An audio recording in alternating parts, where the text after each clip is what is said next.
today's video, I thought I would share with you some of the books that I am reading, that some I've been reading for a while and others I've just started reading recently. I have several books here in different categories, so I thought I would share them with you and kind of give a little bit of a book review. Now, none of these books have I completely read all the way through, but I've read enough of, well, I take that back. One of them I have read all the way through, but I've read enough of them to be able to give a decent review on. So first I'm going to start with spiritual type books, religious books. And the first book I want to talk about is this book. It's called Abigail. And this is a Bible study book that I have been working on. I'm about halfway done with it. And it's all about Abigail in the Bible. And it's about living with the difficult people in your life. Abigail had a very difficult husband.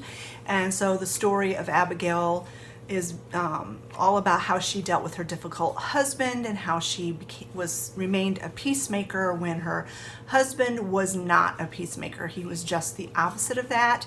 And everyone has difficult people in their lives that they're come across, whether it be a coworker, a family member, someone in your church, someone in, your bowling league, whatever you're involved in. I'm sure there are difficult people in your life, and so that's the same is true for me.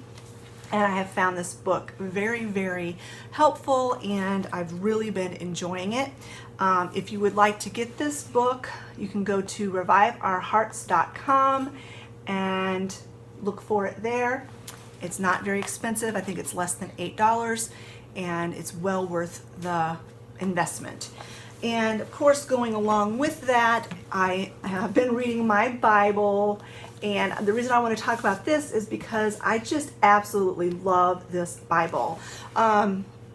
It's the English Standard Version, which, that's not the part of it that I love so much. It's the fact that it is an art journaling Bible.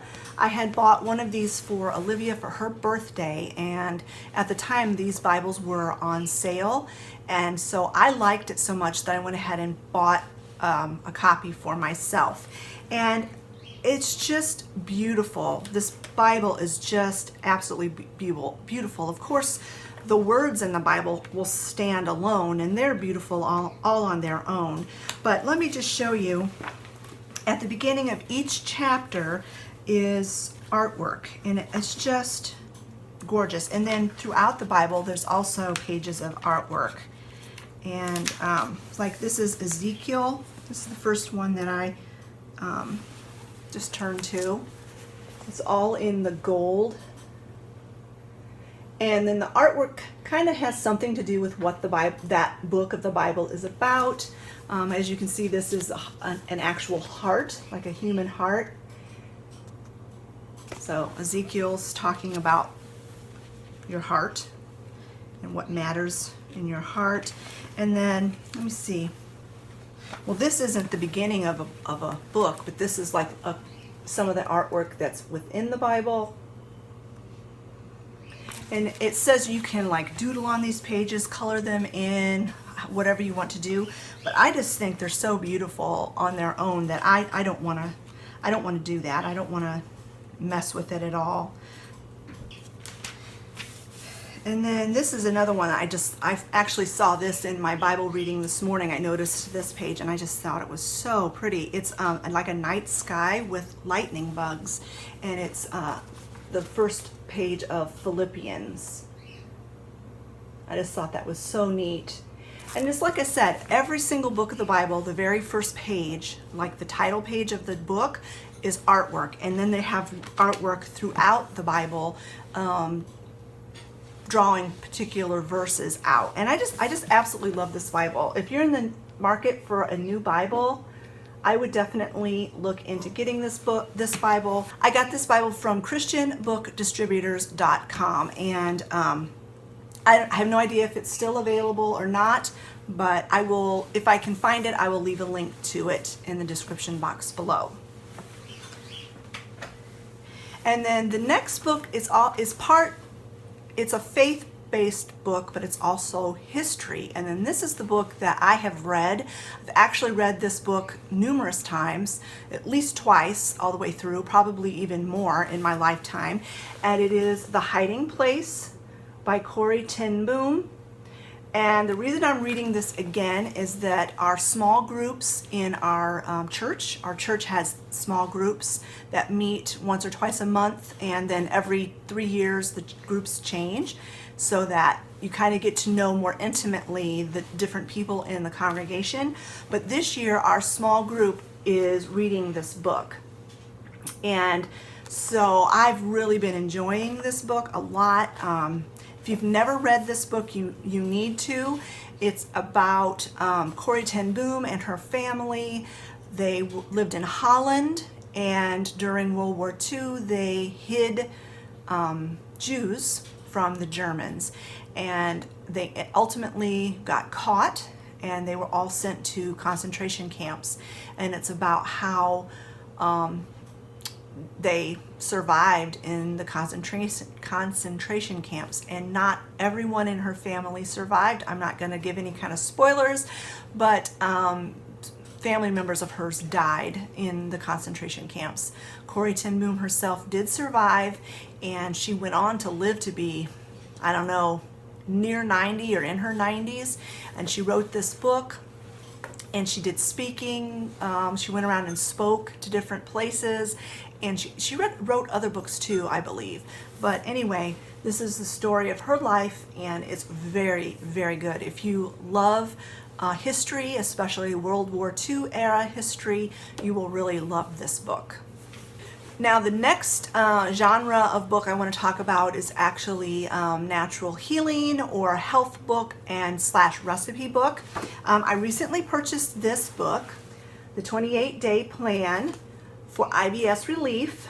I purchased this book off of Amazon to try to help with Olivia and I for our IBS symptoms. It's not just a recipe book, although it does have a lot of recipes in it. It just talks a lot about IBS and how changing your diet can help with IBS. It gives different foods in different categories. It's talking about the FODMAP diet, and it's an acronym for something. Basically, it means foods and how much gas they produce when they are digesting. Basically, that's the basic definition of that acronym. And people with IBS cannot tolerate foods that are high in the FODMAP scale, which means foods that produce a lot of gas, such as cauliflower, leeks, onions, stuff like that. So in order to keep flares to a minimum, we should eat a low FODMAP diet. And so all of the recipes that are in this book are low FODMAP recipes. And so like I tried this recipe, and I'm going to share it one of these days for a different kind of overnight oat recipe. I've been doing overnight oats for a while, but this recipe, I love it, and it does not cause any digestive issues at all. So anyway, I'm always looking for new recipes. I'm always looking for ways to make our lives better and our quality of life better. Olivia has really been struggling a lot more with her IBS recently, and she does a lot of the cooking now too. And so yeah, I've really been enjoying this book. If you or anyone you know in your family or friends have IBS, I would highly recommend that you have them get this book. If they don't want to purchase it, I'm sure maybe they could find it in their library or whatever. And I did get this from Amazon. Any books that I can find links for, I will leave in the description box below, so that if you want to check them out, maybe purchase them, it'll make it easier for you to do that. The last two books I want to talk about are in the just for entertainment. It's in the entertainment arena of reading, which I love. And so anyway, this one is also in World War II, a World War II era book. It's The Tattooist of Auschwitz. It is based on a powerful true story of love and survival. Obviously, it's about Jews in Auschwitz, and the main character, his name is Lal, L-A-L-E, I don't know if that's how you pronounce it, but he, through a turn of events, became the tattooist, which that is the person who, you know, every person that went into a concentration camp got a number tattooed on their forearm, and he was the man who did that. And the job had its perks in that the Germans treated him just a little bit better, but it also had its downfall because the fellow prisoners thought of him as a collaborator. So he had this balancing act of letting the people, that his fellow prisoners, realize that it was just a job and that he was not collaborating, and he had to do what he was told. And so he was balancing that. As one of the perks of being the tattooist, he did get more rations, more food rations, and he would do his best to hide the food and then share it with his fellow prisoners whenever he could. The love story part of this is that while he was tattooing one of the female prisoners, one of the German soldiers was kind of mishandling her or mistreating her a little bit, kind of jerking her around, and he was trying to tattoo her arm, and he could tell by her body posture and her demeanor that she was about to say something, like talk back, and he gripped her arm really tight and squeezed it to get her attention, and she looked at him, and he mouthed the word quiet, like be quiet, don't say anything. Mouthed the word to her, and so she didn't say anything. And when they met eyes, when they looked at each other in the eyes, he immediately, it was like a love at first sight thing.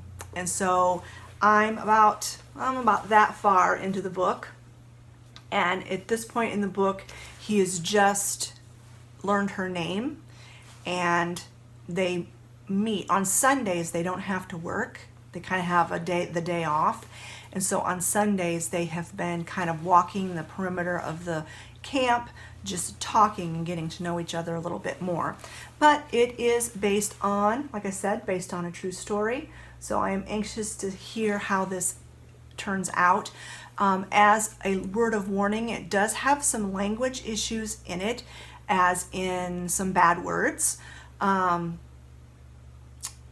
So I wouldn't recommend it for younger, like junior high age kids, but anyone high school or older, I think, would benefit from reading this book. It's a shame that they put those bad words in there. Personally, I don't think it was necessary, because we knew it was bad. It was, you know, you can get across the fact that it was a bad situation without using bad words. Now, it's not full of bad words, but it does have a few every now and then, mainly when the German soldiers are talking. So anyway, The Tattooist of Auschwitz. And then the last book that I am currently reading, and I'm a little over half done with it, and it's a big old fat book, is called Elmwood, and it's by Alice Hancox. And actually, Alice Hancox is one of my subscribers. I got to know her through YouTube and through my Facebook page, and she happened to mention back last August, I believe it was, that she was an author and that she just published her very first book, Elmwood. And so I said, she told me a little bit about what the book was about, and I'm like, well, I would love to read that and do a review on my channel. And so she very, very kindly sent this book to me for free. You can find it on Amazon, And so over the Christmas break, I got that much of it read, but it is a very thick book. It's a very good book. It captures you and pulls you in like a good story does.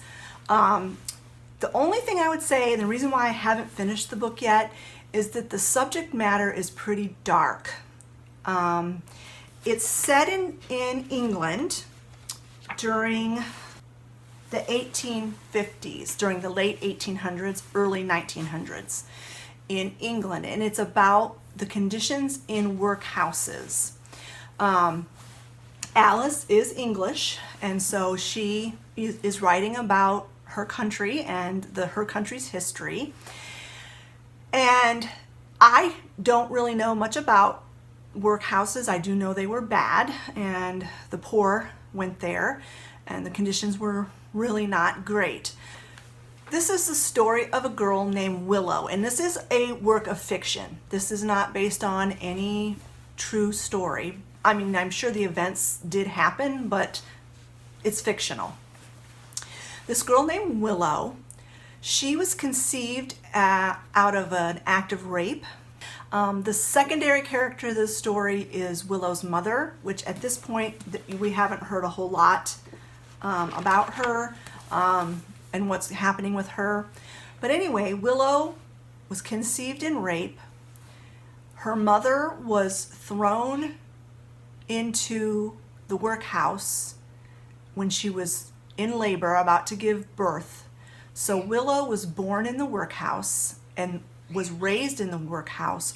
It was very, very difficult for her, very challenging for her as a child. You know, as a baby, she didn't get love, she didn't get tenderness.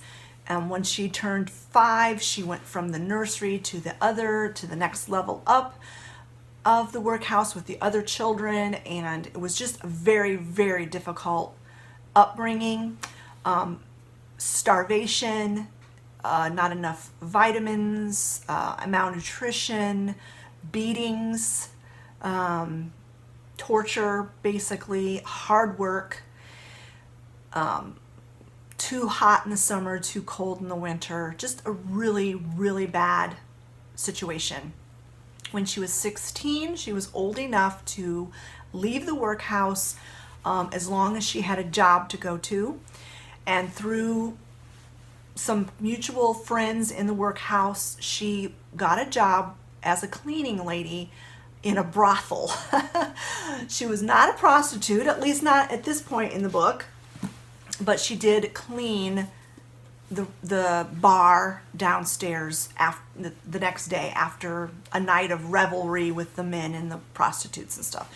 She'd clean up the brothel. She's trying to figure out, the mysterious part of this is she's trying to figure out what's going on with her mother. She wants to find her mother. As far as she knows, her mother's still at the workhouse, but as was customary, they separated families in the workhouse. There's a murder mystery going on in a couple of different areas. There's like, it's a murder mystery, it's a period story, and it's a really good read. But like I said, the theme, the subject matter is dark, kind of depressing at times, and I'm hoping for a happy ending. This book too has some language, some bad words in it. Not a lot, but a few. But I just wanted to put that out there and make you aware of that, so that you're not surprised if you decide to purchase this book and read it. But like I said, it's a really good book, and when I have more time, I will sit down and finish it. But yeah, it just kind of got really dark and kind of depressing because Willow had such a hard life that I got this far through it and I'm like, oh, whew, I need to take a break. I need to take a break from Willow's problems. And plus, my vacation was over and I had to get back to work. So, anyway, those are the books that I am currently reading, and I'm enjoying all of them. They're all very different and cover a vast array of subject matter, but that's the way I like to read. I like to read lots of different things But my first love and my book genre that I would turn to every single time is historical fiction, particularly World War II era.